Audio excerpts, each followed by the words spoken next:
So we're calling it twice, the function.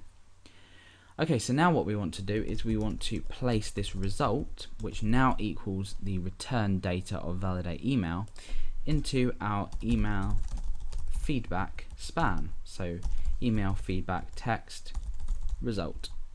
And we can do the same thing just down here. Email feedback dot text result. So as I mentioned earlier, slightly inefficient because we're calling the function twice and then using this twice to put the same thing in. You could take this and apply it to another function. That would be slightly more efficient because then you'd only have to again call this function again.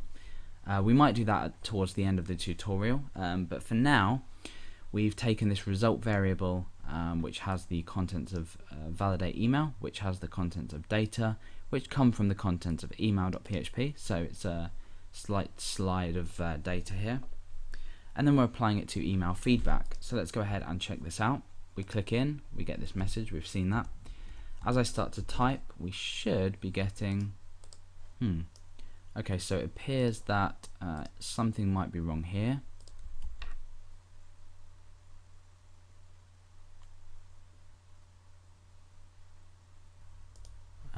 Okay, so let's have a look here. Okay, so I've returned this data just inside of here. So let me just put that down there because we were returning it inside of this function here, which in turn wasn't giving us this result value we needed from the function. Let's go ahead and test that again then. So I click in here and I start typing, and we should be okay. So let's go ahead and do this another way. Let's pull this function down here,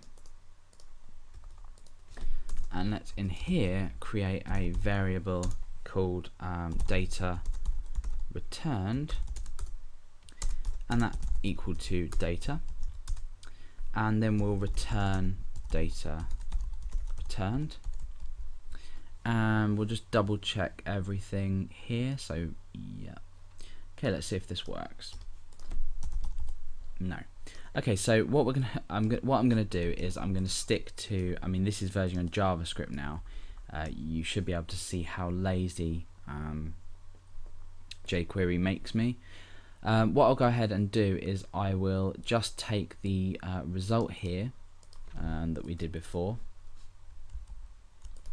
or take this email feedback selector. Let's get rid of that. And let's get rid of the var in front of this validate email function.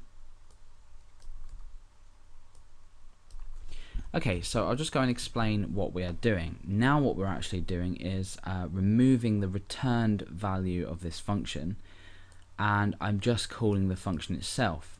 Now once the data has been returned, I'm going to go ahead and use a selector to select the email feedback span, and then apply text inside here, which is the return data. So the validate email function returns the data to this email feedback span. So let's go ahead and try that. You can see I've just started typing and I've typed Alex, and we have the text that doesn't appear to be a valid email address.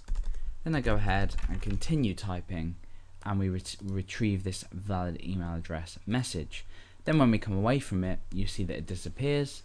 However, when we come back, it revalidates it. So if, for example, it was just Alex at, as soon as we click on here, it revalidates the text inside of there. Okay, so we've looked at a basic concept of email validation. Obviously, if you were using this for every form field, it would be inefficient. So some kind of function that you would create to validate forms based on their type would be better in this case.